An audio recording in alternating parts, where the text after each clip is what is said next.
ಮಾನ್ಯ ಬಂಧುಗಳೇ, ಇವತ್ತಿನ ಈ ಸಭೆಯಲ್ಲಿ ಅಧ್ಯಕ್ಷರಾಗಿರ್ತಕ್ಕಂಥ ಅಮೀನ್ ರೆಡ್ಡಿ ಪಾಟೀಲ್ರೇ, ಮಾಜಿ ಮಂತ್ರಿಗಳು, ನನ್ನ ಸಹೋದರರು ಆಗಿರ್ತಕ್ಕಂಥ ರಾಜು ಗೌಡ್ರೆ, ಮಹೇಶ್ ಅವರೇ, ವೇದಿಕೆಯಲ್ಲಿರ್ತಕ್ಕಂಥ ಎಲ್ಲ ನನ್ನ ಪಕ್ಷದ ಬಂಧುಗಳೇ, ಅಣ್ಣ ತಮ್ಮಂದಿರೇ ಮತ್ತು ಅಕ್ಕ ತಂಗಿಯರೇ,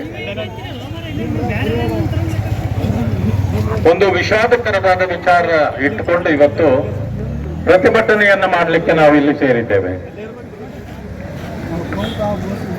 ಈ ಫೋಟೋದಲ್ಲಿರ್ತಕ್ಕಂಥ ಪರಶುರಾಮ ನನ್ನ ಸಹೋದರ. ಆತನ ಬಗ್ಗೆ ಬಹಳ ಜನರಿಗೆ ಯಾದಗಿರಿಯಲ್ಲಿ ಗೊತ್ತಿಲ್ಲದೆ ಇರಬಹುದು. ಆತ ಈ ಕೆಲಸಕ್ಕೆ ಬರೋದಕ್ಕೆ ಮುಂಚೆ ಬೆಂಗಳೂರಿನಲ್ಲಿ ಗಾರೆ ಕೆಲಸ ಮಾಡ್ತಿದ್ದ. ಬೆಂಗಳೂರಿನಲ್ಲಿ ಗಾರೆ ಕೆಲಸ ಮಾಡಿಕೊಂಡು ಓದುತ್ತಾ ಇದ್ದ. ಓದಿ ಮತ್ತೆ ಕೆಲಸ ಸಿಗಲಿಲ್ಲ ಅಂತೇಳಿ ಅಲ್ಲಿ ಗಾಲ್ಫ್ ಕ್ಲಬ್ ಇದೆ.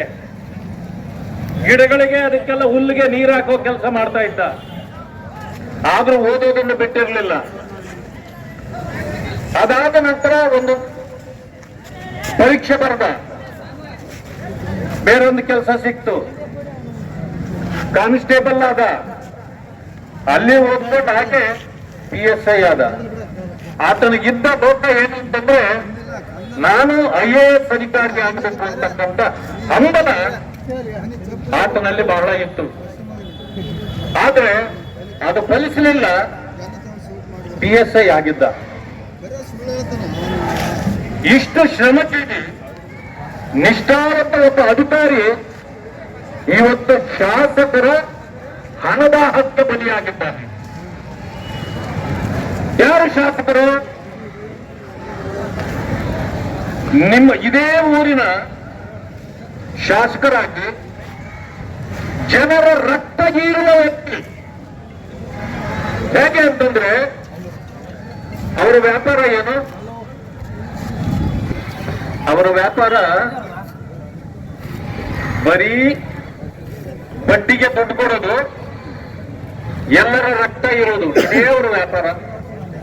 ಹೆಸರಿಗೆ ಮಾತ್ರ ಒಂದು ಅಡಿಕೆ ಅಂಗಡಿ ಅದು. ಅಡಿಕೆ ಅಂಗಡಿ. ಆದ್ರೆ ಅರ್ಥ ಮಾಡ್ಕೊಳ್ಬೇಕು ನಾವು.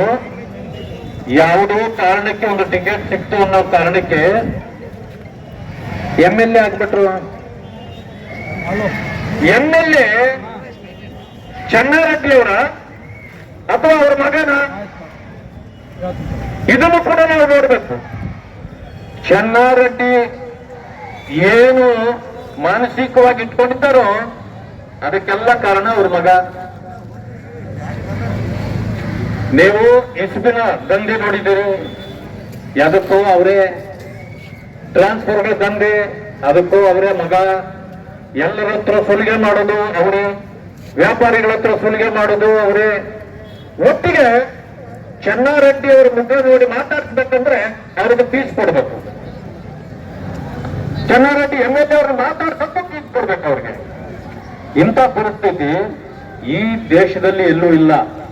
ಆದ್ರೆ ಯಾದಗಿರಿಯಲ್ಲಿ ಇಂಥ ಪರಿಸ್ಥಿತಿ ಬಂದಿದೆ. ನಾನು ಕೇಳ್ಪಟ್ಟಿದ್ದೇನೆ, ಕೆಲವು ಹಿರಿಯರು ಅವ್ರನ್ನ ಕೇಳಿದ್ದಾನೆ, ಏನು ಎಷ್ಟಕ್ಕೂ ಈ ರೀತಿ ನೀವು ದುಡ್ಡು ವಸೂಲಿ ಮಾಡ್ತೀರಲ್ಲ ಸರಿನಾ ಅಂತ. ಹೌದು ಸರ್, ನಾನೇನ್ ಮಾಡ್ಲಿ, ಚುನಾವಣೆಗೆ ಬೇಕಾದ ದುಡ್ಡು ಸುರಿದಿದ್ದೀನಿ. ನಿಮ್ಮನ್ನು ಯಾರು ಸುರಿಯಕ್ಕೆ ಹೇಳಿದ್ರು? ನೀವು ಸುಲಿಗೆ ಮಾಡ್ಲಿಕ್ಕ ಸುರಿದಿದ್ದು? ನಿಮಗೆ ಐಶ್ವರ್ಯ ಇದ್ರೆ ಮನೆಯಲ್ಲಿ ಇಟ್ಕೊಂಡು ಮಜಾ ಮಾಡ್ಕೊಂಡು ಇರಿ. ಬಡವರ ರಕ್ತ ಯಾಕೆ ಇರ್ತೀರಿ? ಇಂಥ ಪರಿಸ್ಥಿತಿ ಇವತ್ತು ಯಾಕೆ ಬಂದಿದೆ? ಒಬ್ಬ ನಿಷ್ಠಾವಂತ ಅಧಿಕಾರಿ ಇವತ್ತು ಸಂಶಯ ಇದೆ ನಮಗೆ. ಆತನು ಸೂಸೈಡ್ ಮಾಡ್ಕೊಂಡಿಲ್ಲ, ಅವನಂತ ವ್ಯಕ್ತಿ ಅಲ್ಲ. ಆದ್ರೆ ಜಾತಿ ನಿಂದನೆಯನ್ನೂ ಮಾಡಿ ಆತನು ನನ್ನ ಜಾತಿ ನಿಂದನೆ ಮಾಡಬೇಡಿ. ನಾನು ಅಂಬೇಡ್ಕರ್ ಅವರ ರಕ್ತದಲ್ಲಿ ಬಂದಿರತಕ್ಕಂಥ ವ್ಯಕ್ತಿ. ನಾನು ನನಗೆ ಅನ್ಯಾಯ ಮಾಡ್ತೀನಿ, ನಾನು ಸುಮ್ಮನೆ ಇರೋಲ್ಲ. ಈ ಬರ್ಬೇಕಾದ್ರೆ 7 ತಿಂಗಳ ಹಿಂದೆ ನಿಮಗೆ 20 ಲಕ್ಷ ಹಣ ಕೊಟ್ಟಿದ್ದೀನಿ. ತಕ್ಷಣ ಅವ್ರಿಗೂ ಇವ್ರಿಗೂ ಮಾತಿನ ಚಕಮಕಿ ನಡೆದಿದೆ. ಅದಾದ ನಂತರ ಅವರು ಜಾತಿ ಹಿಡಿದು ನಿಂದಿಸಿ ನನ್ನ ಜಾತಿಯಲ್ಲಿ ನೀವು ನಿಂತ್ಕೊಟ್ಟಕ್ಕೆ ಎಷ್ಟು ಧೈರ್ಯ ನಿನಗೆ, ಮೊದಲು ಇಲ್ಲಿಂದ ಹೊರಗಡೆ ಹೋಗ್ತೀನಿ ಒಪ್ಪಿದ್ದಾರೆ. ಜೊತೆಗೆ ಮುಂದಕ್ಕೆ ಏನಾಯ್ತು ಅಂತ ಹೇಳಿ ಈಗ ಸಂಶಯ ಇದೆ. ಈ ಸಂಶಯಕ್ಕೆ ಉತ್ತರ ಕೊಡಬೇಕಾಗಿರೋದು ಯಾರು? ಸರ್ಕಾರ ಕೊಡ್ಬೇಕಲ್ವ? ನಾನು ಹೇಳ್ತೇನೆ, ಇಲ್ಲಿ ನಡೆದಿರ್ತಕ್ಕಂಥ ಅಥವಾ ಈ ಜಿಲ್ಲೆಯಲ್ಲಿರ್ತಕ್ಕಂಥ ಪೊಲೀಸ್ ಬಾಂಧವರಲ್ಲಿ ನಾನು ಮನವಿ ಮಾಡ್ತೇನೆ.